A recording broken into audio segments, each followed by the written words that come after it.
Under the bright fluorescent lights of a Portland Trader Joe's, a man who had spent 17 years believing he wasn't enough was about to prove the world wrong. Marcus Reid moved slowly down the cereal aisle, his leather vest marked with a Hell's Angels patch drawing stares from every direction.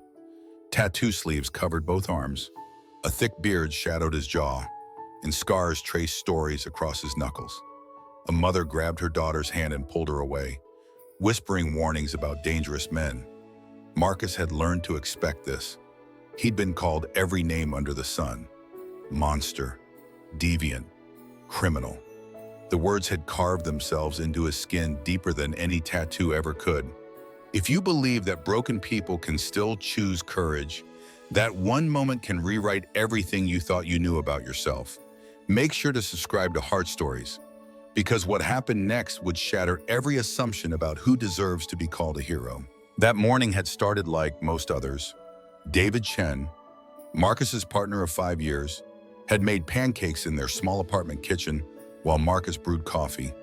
The domestic rhythm felt almost foreign to Marcus. Even after all this time, David had asked if he was okay, noticed the shadows under his eyes from another nightmare.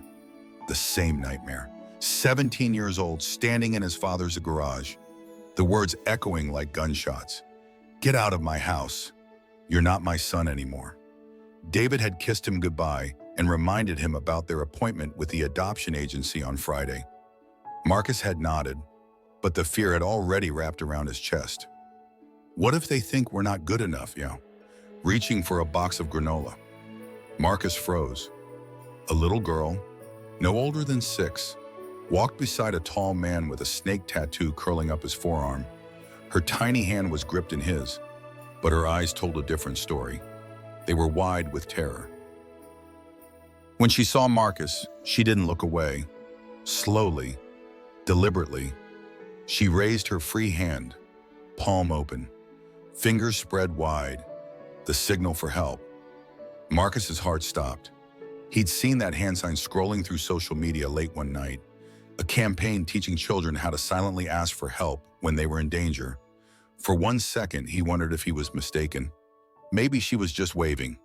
But then he saw the faint bruises shadowing her wrist, saw how the man's grip tightened when he noticed Marcus staring. Something deep inside Marcus ignited. Something that had been buried under years of shame and rejection suddenly roared to life. He thought about being 17, about needing someone to notice he was drowning, about how no one had reached for him when his father's rejection had nearly destroyed him. He'd spent 2 years homeless after that, sleeping in shelters and park benches, before the Hell's Angels had given him something that felt like family. But it had never filled the hole his father had carved. Marcus's hands trembled as he set down the box of granola. The little girl was still watching him, her hands still raised like a lighthouse beacon cutting through fog. The man with the snake tattoo glared, his posture stiffening as if preparing for confrontation. Every instinct Marcus had developed on the streets screamed at him to walk away. He had a criminal record. He was already judged before he opened his mouth. Who would believe him? But then the little girl's lip trembled, and Marcus made a choice. Not this time. He wouldn't be a bystander. Not again. He pulled out his phone, his pulse hammering in his ears, and started walking toward them. His heavy boots echoed on the polished floor. The man's eyes narrowed. Marcus forced himself to smile, casual and unthreatening, even as his heart threatened to break through his ribs. What happened next would test everything Marcus thought he knew about courage, about redemption, and about whether someone like him could ever be enough. Marcus kept his movements slow and deliberate as he approached. The man with the snake tattoo pulled the little girl closer, his body language screaming territorial aggression. Marcus could see it now, the way her small shoulders hunched inward, the way she tried to make herself smaller. He'd worn that same posture once, trying to disappear under his father's glare. "Hey there," Marcus said softly, directing his words to the child. His voice came out gentler than he expected. "Did you drop something back there?" The man's response was immediate and sharp. "We're in a hurry. Move along." But Marcus had already pulled out his phone, angling it carefully to capture the license plate visible through the store's front window, where a beat-up sedan was parked illegally. He snapped the photo, then crouched down to the little girl's eye level. She was trembling, her hand still partially raised. Up close, Marcus could see the bruises weren't fresh. They were days old, yellowing at the edges. His stomach turned. "You okay, sweetheart?" Marcus whispered. The man couldn't hear him over the store's background music. The little girl's eyes filled with tears, but she nodded once, a tiny, desperate nod that said everything. Marcus stood back up, keeping his phone visible. The man's face had gone red. "Who the hell are you? Some kind of pervert. Back off, freak." The slur hit Marcus like a physical blow. He'd heard it 1,000 times, hurled at him in bars and on street corners, screamed by his own father. For a moment, he was 17 again, small and terrified and certain he deserved every ounce of hatred the world could pour on him. His hands shook as he held the phone, just making sure everyone's safe. Marcus said, fighting to keep his voice steady. The people around them had started to notice the confrontation, but no one moved closer. No one intervened. Marcus recognized that paralysis, the bystander effect, the same reason no one had helped him when he'd been a kid who needed saving. "She's my daughter," the man snarled. "Mind your own business before I make you." Marcus's thumb found the emergency button on his phone. He pressed it 3 times in quick succession, triggering the SOS alert that would ping his location to emergency services. His hands were shaking harder now. What if this went wrong? What if the man hurt the girl because Marcus had interfered? What if the police showed up and saw the Hells Angels vest and decided Marcus was the threat? But then the little girl made a sound, a tiny whimper of fear. And Marcus remembered something David had told him once, during one of the long nights when Marcus couldn't sleep because the nightmares were too loud. You can't change what happened to you, but you can decide what happens next. Marcus made his decision. He held up his phone, making sure the man could see the screen. "Cops are on their way," he said. His voice had changed. It wasn't friendly anymore. It was the voice he'd used in the Hells Angels, the one that meant business. "So here's what's gonna happen. You're gonna let go of that little girl, and you're gonna wait right here until the police arrive. Or you can run, and I'll make sure every cop in Portland knows your face." The man's eyes went wide.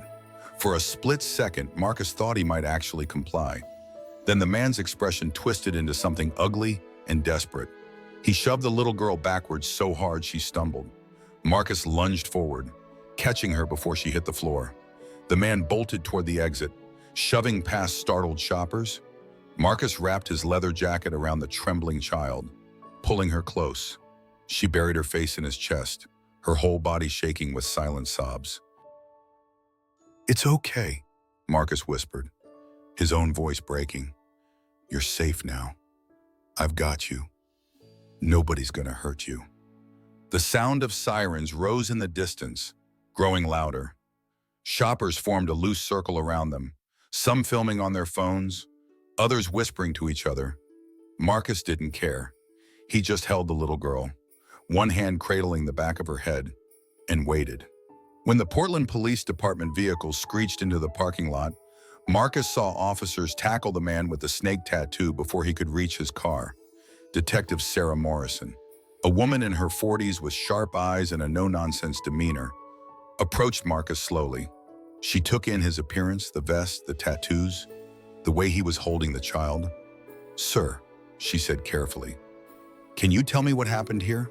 Marcus explained everything. The hand signal, the bruises, the man's aggressive behavior. As he spoke, he felt something building in his chest, pressure, heat. His breathing started to quicken.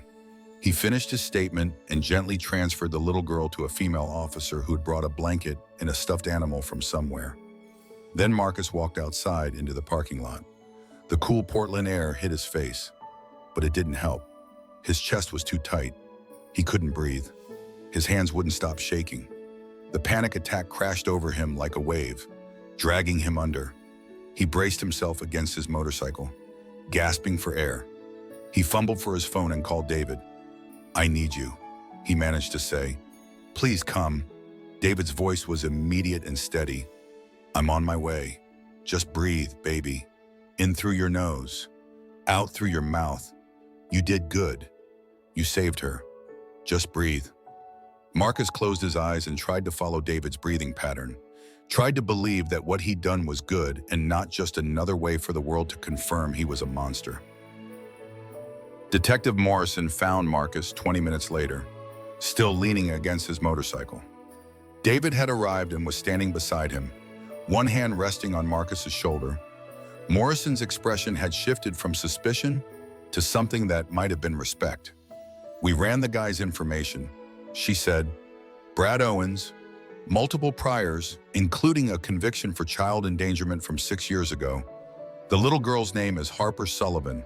She was reported missing 3 days ago from Laurelhurst Park. Her mother's on her way. Marcus nodded, unable to speak. David squeezed his shoulder. You saved her life. Morrison continued. She learned that hand signal from a safety program at her elementary school. If you hadn't recognized it, if you hadn't acted, we might never have found her. The words should have felt good. They didn't. Marcus just felt hollow and shaky and terrified that he'd almost frozen, almost walked away, almost let his fear win. When Jennifer Sullivan arrived, she didn't walk. She ran. A woman in scrubs with her hospital ID still clipped to her pocket, her face streaked with tears and terror and desperate hope. An officer guided her to where Harper sat wrapped in a blanket in the back of an ambulance. The sound Jennifer made when she saw her daughter was something Marcus would never forget. A sob that came from somewhere so deep it seemed to tear her apart.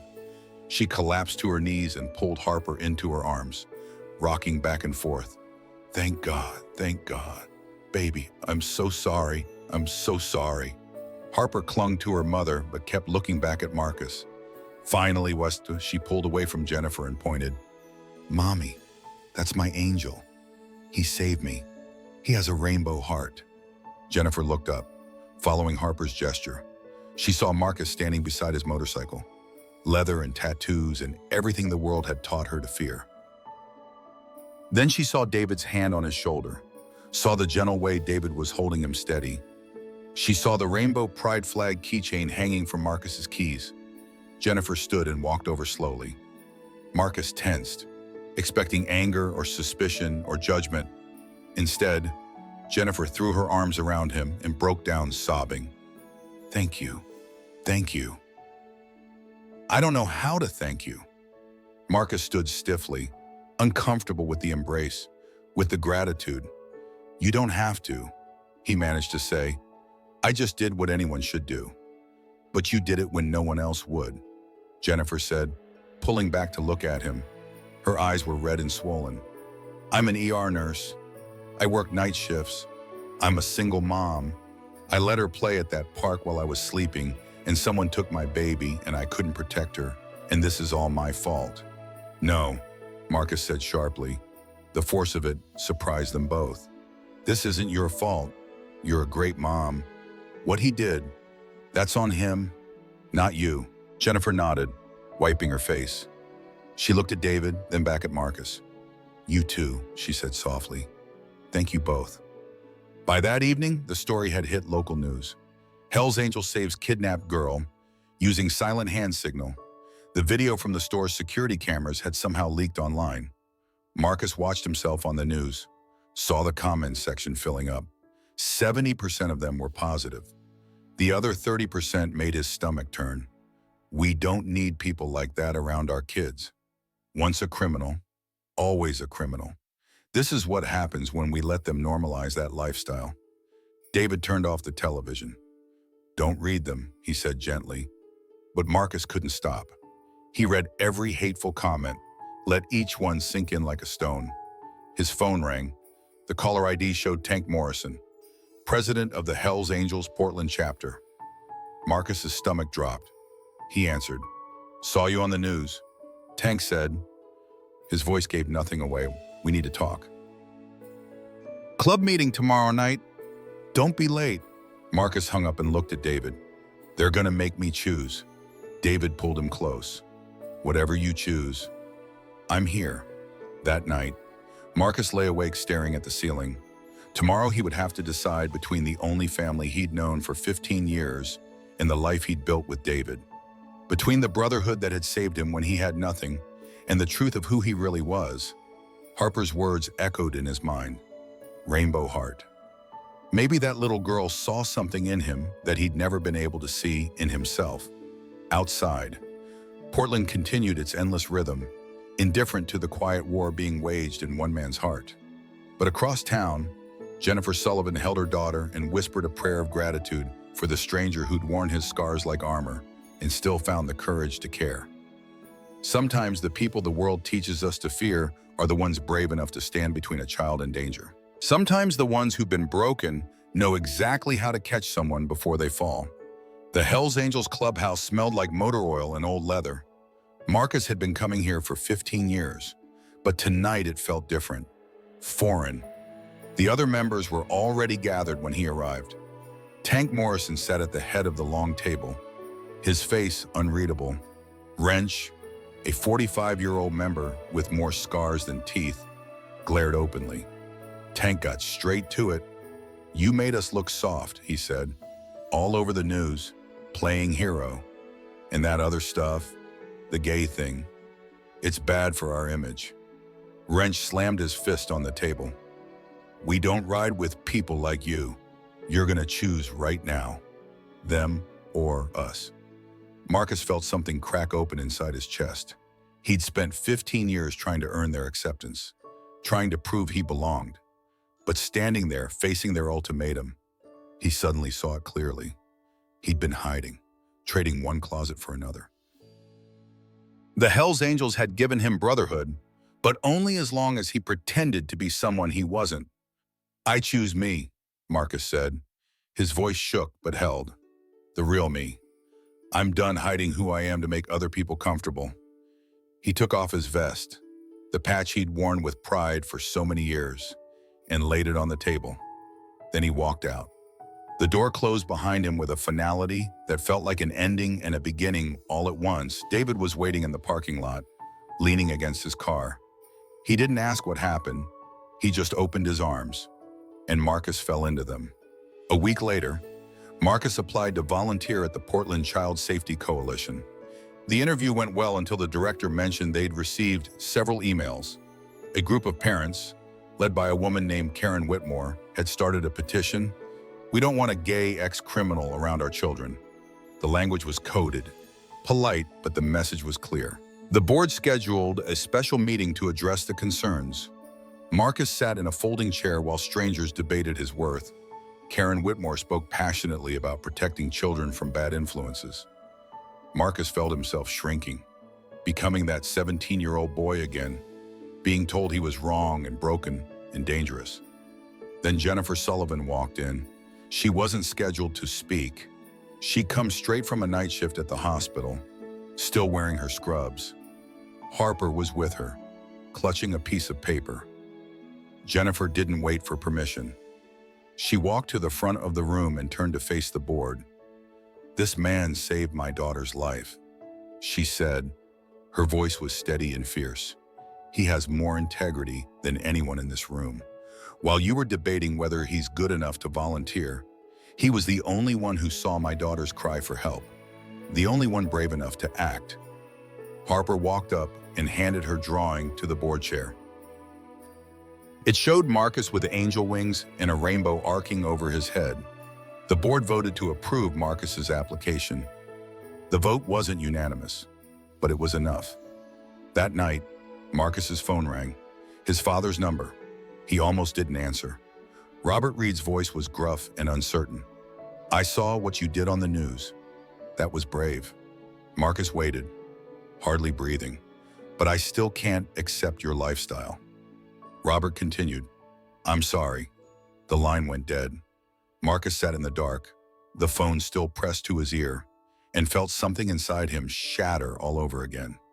David found him like that an hour later and held him while he cried. 2 weeks after that, Marcus and David received a letter from the adoption agency.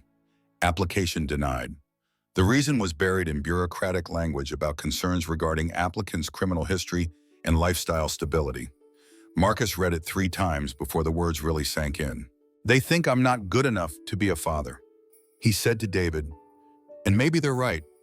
David took the letter and tore it in half. No, we're fighting this. We're getting a lawyer.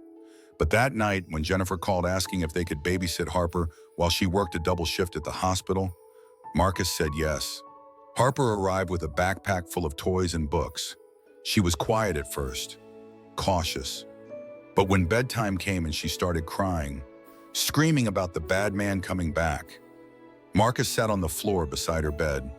He sang a lullaby his mother used to sing before she died, softly, gently, until Harper's breathing slowed. "Will the bad man come back?" she whispered. "Not while I'm here," Marcus promised. "You're safe. I'll always make sure you're safe." The next morning, Marcus taught Harper some basic self-defense moves in the living room. How to make noise, how to run, how to be strong. Harper giggled when she successfully blocked his gentle pretend grab. "I'm strong like you," she said. Marcus looked at this little girl who thought he was strong, who thought he was good, who trusted him completely.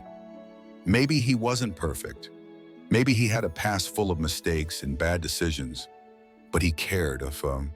He showed up. He protected people who needed protecting. Maybe that was enough. Maybe he'd been measuring himself against the wrong standards all along. The people who'd rejected him, his father, the Hell's Angels, the adoption agency, they didn't get to define his worth. Harper did, David did, Jennifer did. The people who'd seen him at his most vulnerable and chosen to stand beside him anyway, for the first time in his life. Marcus thought maybe he could be enough exactly as he was.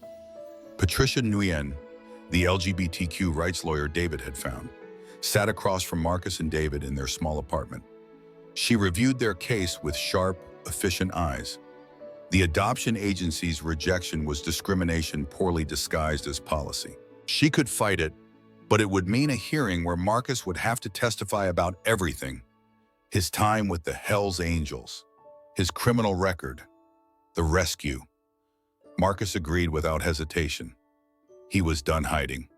The hearing took place on a gray Thursday morning. The opposing counsel was a man in an expensive suit who made Marcus feel small and dirty just by looking at him. "Can someone with your background truly provide a stable home?" the man asked, his tone dripping with barely concealed disgust. Marcus took a breath.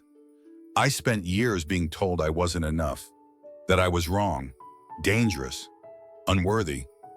But then a little girl raised her hand asking for help, and I could have walked away. I could have decided I wasn't good enough to help her either, but I didn't. I chose to act. I chose love over hate.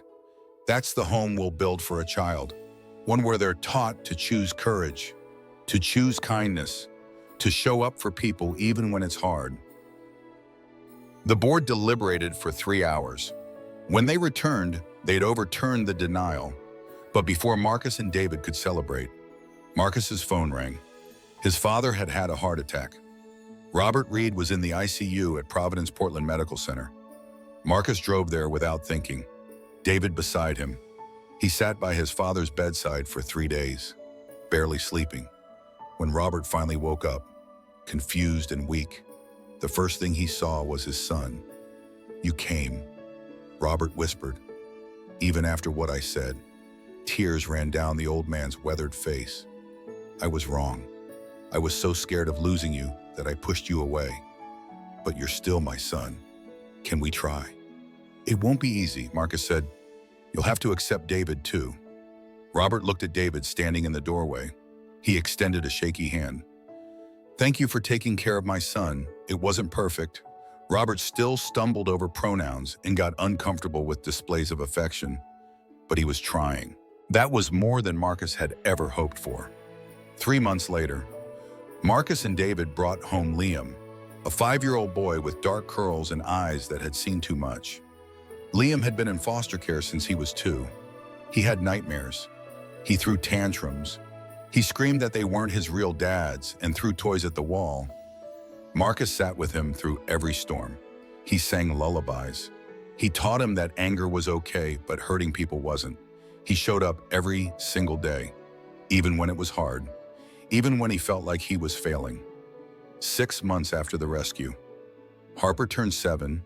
Jennifer threw a party at Laurelhurst Park, the same park where Harper had been taken. It was her way of reclaiming the space, of refusing to let fear win. Marcus, David, and Liam arrived together. Liam hid behind Marcus's leg, overwhelmed by the crowd. Harper ran up to them. "Hi, Liam, do you want to play? My friend has 2 dads, too. It's really cool, really." Slowly, carefully, Liam emerged from behind Marcus and took Harper's hand. Robert showed up with a gift. Still awkward, still learning. He called David Marcus's roommate before catching himself. "Partner." "Right, your partner. Sorry." 2 months later, Marcus stood on a stage at Portland's Pride event. Thousands of people filled the park. Rainbow flags snapped in the wind. Marcus's hands shook as he gripped the microphone. "I spent years hiding," he said. "Years being told I was wrong, dangerous, not enough. But a little girl's hand signal taught me that courage isn't about being fearless. It's about acting despite the fear. I'm a gay man, I'm a father, I'm an advocate, and I'm enough." The crowd erupted. David and Liam stood near the front, cheering. 3 months after that, Marcus sat on the floor of Liam's room at 2 in the morning. Liam had woken up screaming from a nightmare. Marcus held him, rocking gently, singing the same lullaby he'd sung to Harper. "Dad and Marcus," Liam whispered. "Dad David, I love you." It was the first time Liam had called them Dad. Marcus's vision blurred with tears. Life wasn't a fairy tale. Robert still struggled. Liam still had hard days. People still stared at their family in grocery stores. But every morning, Marcus woke up and chose love. He chose to show up. He chose to be the person he'd needed when he was 17 and alone, and certain the world had no place for him, and that was enough, more than enough. If this story reminded you that courage comes in unexpected forms, that broken people can build beautiful things, that love always deserves a chance, subscribe to Heart Stories and share this message. Tell us in the comments, what would you have done if you'd seen Harper's signal? How do we build a world where everyone feels safe to ask for help and brave enough to give it?